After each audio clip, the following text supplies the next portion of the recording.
Duel Review is brought to you by SpiderWolf.com. On today's Duel Review, it's Raising Arizona. I'm RJ. And I'm Nick. Let's get to it.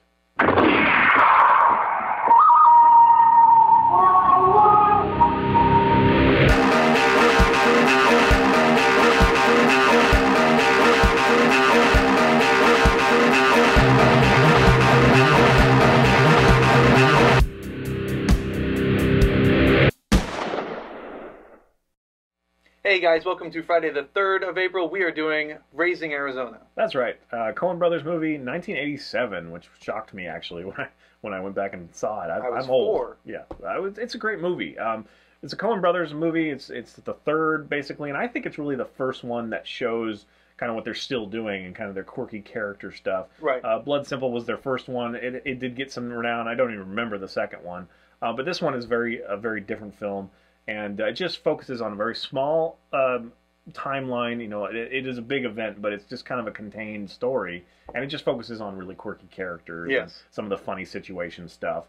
Dreams becoming reality kind of thing. I mean, that one takes me out just a tiny bit, but we'll get to that. I like that. I like the whole damn movie. So Nicolas Cage plays Hi, or H.I., depending on who's calling him. Right. And he is a guy who's done the convenience store robberies, you know, since he was, you know, teen or whatever. Right. He's just in and out of jail so much that he actually falls in love with Ed, a female officer who often takes his picture when he goes into jail, and he ends up proposing to her like the second to last time that he goes into jail. So it's like, when I get out, you know, we'll get married or whatever, and they end up getting married. Ed is played by Holly Hunter.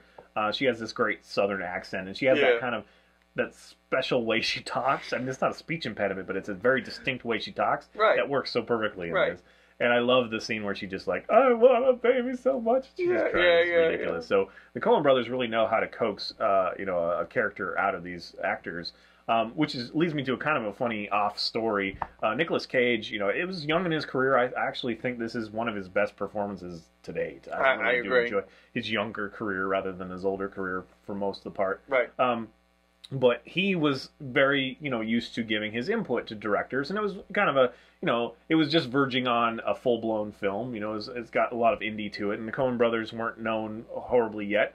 But it turned out that they're fairly autocratic, and so his advice, you know, he'd give them advice, or like, can I do it this way or whatever, and the Coen Brothers would just ignore it, you know, kind of thing. So he had kind of a beef during this movie, but the result is so great, I'm sure he, you know, looks fondly back at this. But it is funny that happened and this movie came out, you know, kind of thing. We got John Goodman in here as well, which I think he would always be best in like The Big Lebowski as Walter. I love him there, and then also Oh Brother Where Art Thou. That's I love him in that. Yes. The Bible salesman. But I loved him in this one too. But yeah, it's good in this. I just think that it's a slightly the suffering of non-character, but you get enough of his acting chops and quirkiness that it really does. It is a great addition to the movie. And everyone remembers that scene when they're climbing through the mud and they're just like, oh, yeah, right. Which is kind of a spoof on Shawshank Redemption kind of thing. But yes, and then like in the car, he and I forget the other actor's name, but they just yell at each other a lot, and there's a lot of yelling in this film. Just you know, kind of thing. And it's just funny, and it was like, you know, very refreshing at the time. Yeah. And this is a very bizarre movie. I highly recommend it if you haven't watched it. If you're a fan of Coen Brothers, this is one you definitely cannot miss. It's got like a 90% for most people. Right. You know, it's like it's a classic. It's a cult classic. It didn't do real well in the box office, but I think that's because it was different enough. Yeah, this is a very different movie. Yeah. And Nicolas Cage didn't, you know, bring the box office he does now. So right. What I was going to say is that this movie isn't like, I mean, it has comedy in it, but it's not like outwardly comedy. There aren't like joke after joke after joke. It's just fun, odd situations. Yeah, it's quirky. It's odd situations and fun. Yeah, fun characters in odd situations. You know, like what is it? They had like 17 babies. What the hell were they? Like five babies? Was it quintuplets or something like that? Yep. And so it was like, well, they're not going to miss one, right? It's like, what? Yeah. So the story is just briefly that Hi and Ed, they find out that she's barren and they can't have children. They really want children, especially her. And he's not totally sure throughout the whole thing because, you know, he is a criminal and whatever.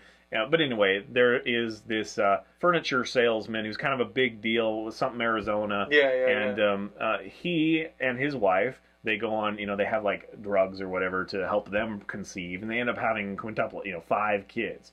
So they decide, yes, there's more than they can handle, so we're actually kind of helping them out, and we'll make sure he's safe and all that stuff. So they, make plans to abduct a child. And that whole thing is kind of funny because she sends him in, and he's kind of like, he's trying to contain them because they're all just in a crib together with their names up there, which is really funny because it's like, really, it's like if they just swapped places, then this one's Nathan Jr. for the rest of his life. Right. That's what it was, Nathan Jr., Nathan, Arizona.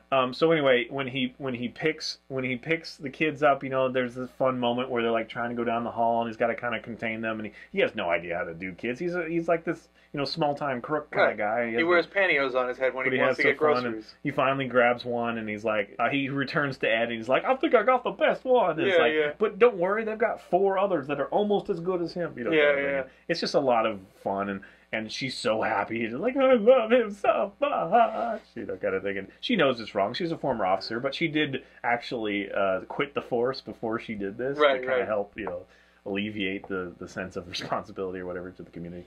But anyway, so you see them bring him home, and then all of a sudden we get John Goodman and the other actor, those 2 guys that broke out of prison, and they show up at High's door, and they're kind of imposing themselves, and she's worried because they just have a new baby, and they don't want to get found out and all that stuff.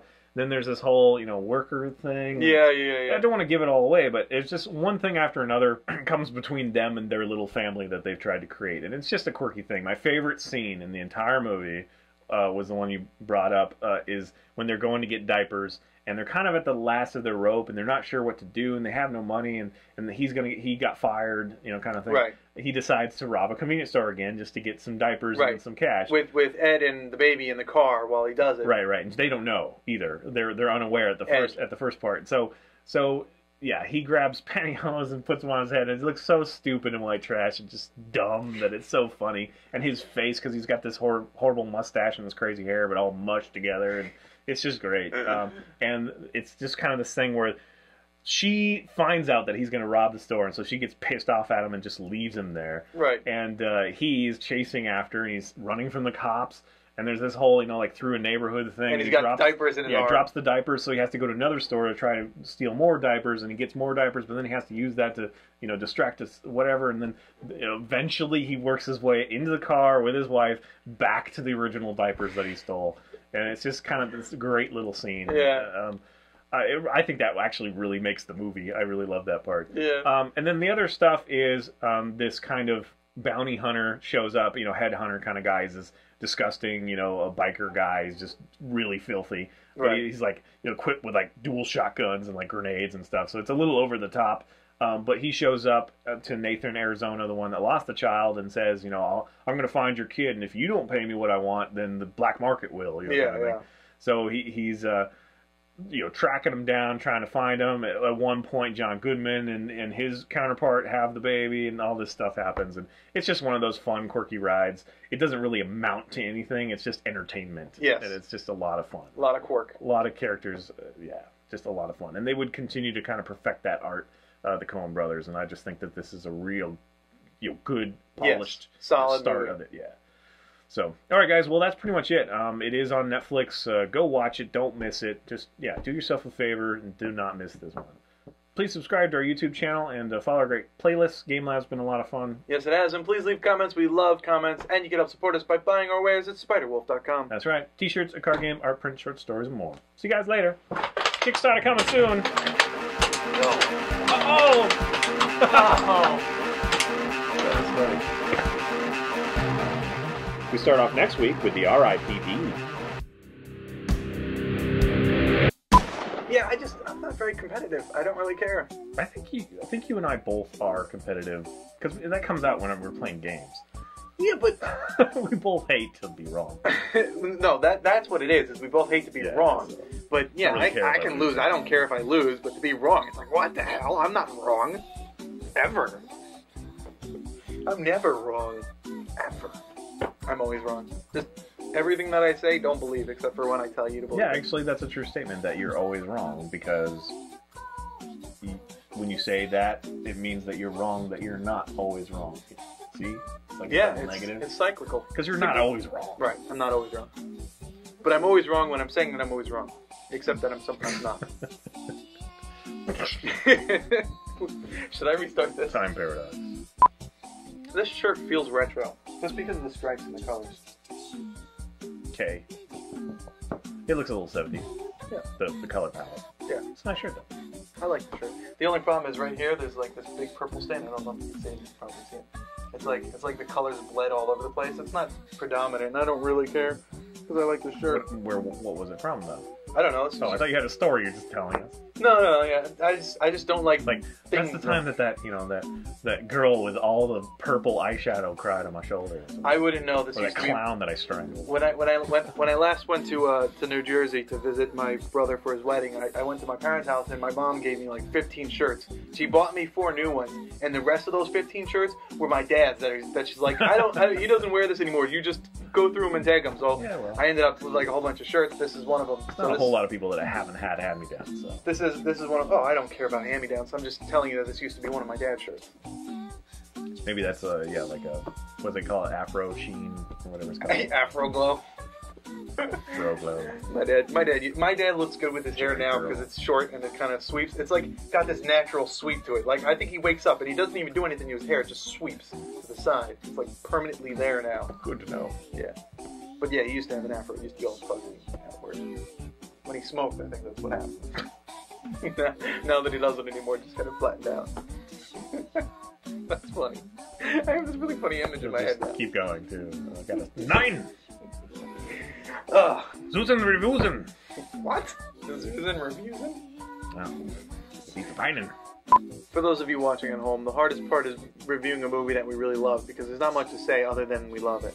Yeah. We try and tell you how much we love it or why we love it, but it all comes down to the fact that we love it. Period. End of story.